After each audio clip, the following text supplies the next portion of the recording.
Oke, Assalamualaikum warahmatullahi wabarakatuh. Teman-teman semua, pada video kali ini kita akan latihan persiapan UTS Kimia kelas 10 SMA. Oke, nah ini soal nomor 1. Zat-zat berikut yang tidak termasuk unsur adalah, nah kalau seng ya, ini unsur ya. Nah, seng ini rumusnya Zn ya. Nah, oke, ini seng. Kalau semisal emas itu AU. Kalau baja, nah baja ini bukan termasuk unsur ya. Nah, baja ini termasuk campuran beberapa unsur. Sekali lagi, baja ini termasuk campuran beberapa unsur. Nah, kalau belerang ini S ya, simbolnya. Kalau natrium ini Na, gitu. Jadi jawabannya yang C. Oke, nomor 2. Bensin yang digunakan sebagai bahan bakar kendaraan bermotor merupakan fraksi minyak bumi yang dipisahkan dengan cara, nah, bensin ini ya dipisahkan dengan destilasi bertingkat. Nah, destilasi bertingkat itu apa, Bang? Destilasi bertingkat ini proses pemisahan campuran senyawa, berarti di sini bensin ya. Nah, pembuatannya gitu. Proses pemisahan campuran dengan cara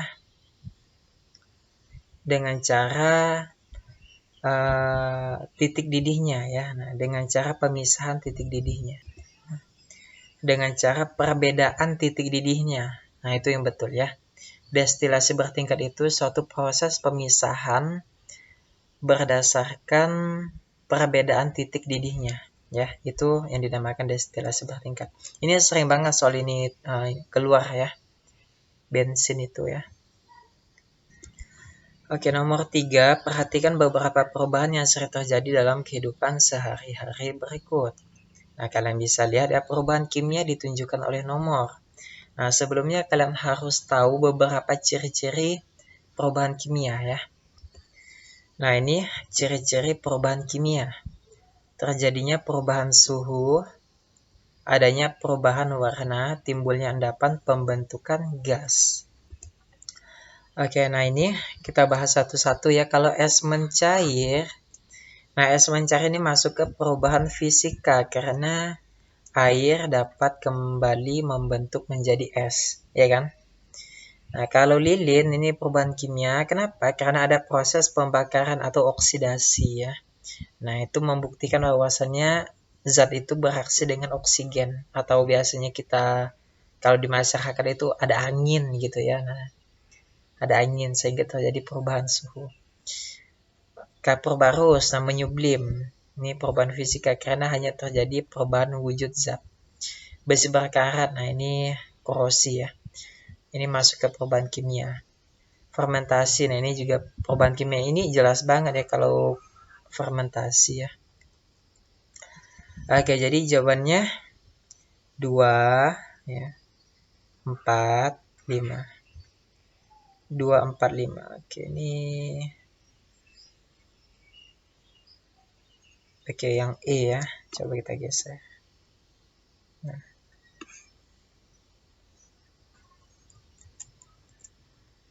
Oke, jawabannya yang E, 2, 4, 5. Oke, nomor 4 nih ya. Nah, ini soalnya menarik nih hitungan. Jika 20 gram gula dilarutkan dalam 180 gram air, kadar gula pada larutan yang terbentuk adalah, nah, oke, rumusnya apa? Yuk. Nah, kalau mau cari persentase kadar gula ya rumusnya persentase zat ya. Kita anggap saja di sini X persen sama juga dengan, nah, ini massa zat ya. Nah, oke, kita lambangin dengan M ya. Nah, massa zat yang di bawahnya massa campuran. Nah, oke, ini karena semuanya pakai persentase, ya udah ini kita kali dengan 100%. Nah, ini rumusnya ya. Oke, ini gula ini berperan sebagai terlarut ya, terlarut. Ini air pelarut ya. Oke. Nah, massa campuran namanya juga campuran. Kalau campuran itu ini terlarut sama pelarut ini kita gabungin ya. Nah, si gulanya ini sama air ini kita gabungin. Nah, massa zat ini yang ditanya. Ya, kadar gula berarti persen ya. Ini yang ditanya kadar gula kan. Kadar gula di sini masanya 20 gram. Ya udah kita tulis 20 berbanding massa campuran, berarti ini kita campurin 20 gram tambah 180. Ya 20 ditambah 180 dikali 100%.